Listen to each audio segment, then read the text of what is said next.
thought to think about how often we repeat the same sayings in our conversation? There are many oft-repeated phrases that are very common. Have you ever heard or used any of these sayings? Actions speak louder than words. A journey of 1,000 miles begins with a single step. Absent makes the heart grow fonder. A watched pot never boils. Beggars can't be choosers. The sayings I have repeated are all called proverbs. Proverbs give some kind of life advice, and every language and culture has them. Have you ever thought where these sayings might originate? Love is blind. This phrase actually originates from a relatively unknown person for the 1400s.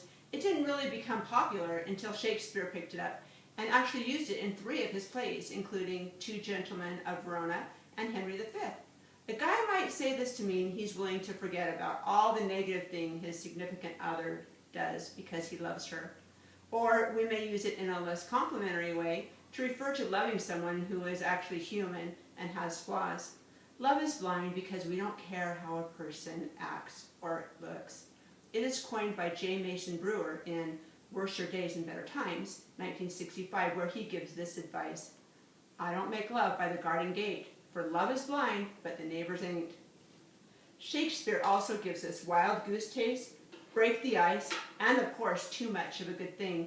This saying tells us that we can't get enough of what we don't need. The earliest example comes from Shakespeare's As You Like It, year 1800, where Rosalind says, "Why then can one desire too much of a good thing?" She is referring to her desire to marry Orlando. Have you ever sat down for a cookie only to consume several or a whole package? This is surely too much of a good thing. Another place we get many of our common phrases is from the military. Have you ever heard the expression, bite the bullet? This comes to us from Rudyard Kipling, where it was coined in a movie called The Light That Failed. It was suggested that biting the bullet referred to the use of a bullet casing to cover the exposed nerve of a broken tooth. In the movie, the bullet casing was cut down to allow it to sit level with the other teeth. Another use of this term refers to a person biting down on a bullet when exposed to extreme pain, although it surely wasn't as tasty as biting a leather strap in a similar situation. Now, where could the phrase, "Don't throw the baby out with the bathwater" come from? Who would actually think about throwing a baby out? And what was she doing in the bathwater in the first place?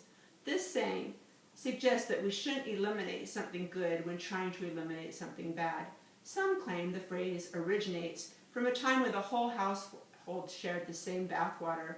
The head of the household would bathe first, followed by the men, then the lady of the household, then the women, then the children, and lastly, the baby. The water would be so black from dirt that a baby could be accidentally tossed out with the bathwater. Really? That must have been a pretty dirty family. Another saying that comes to us is from the military, and that is, has the cat got your tongue? The literal visual of this saying is interesting, a cat holding on to someone's tongue. A possible origin of this saying comes to us from the British Navy, who used a cat of nine tails for whipping or flogging a prisoner. The pain was so severe that conversation was impossible.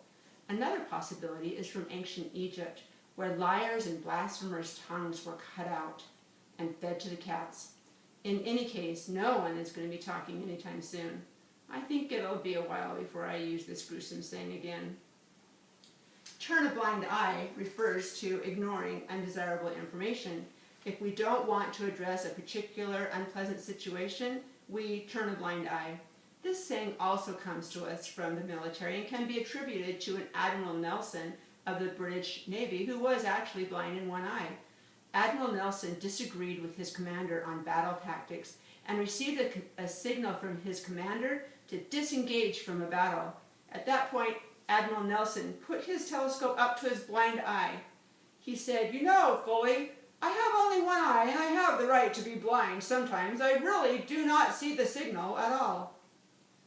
Now that I'm coming to the end of my speech, you have seen by these common old sayings that there really is nothing new under the sun, which incidentally also comes to us from the Bible.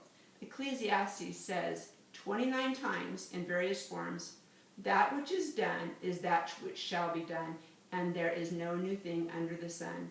This states that, just like this speech, there really is nothing new out there.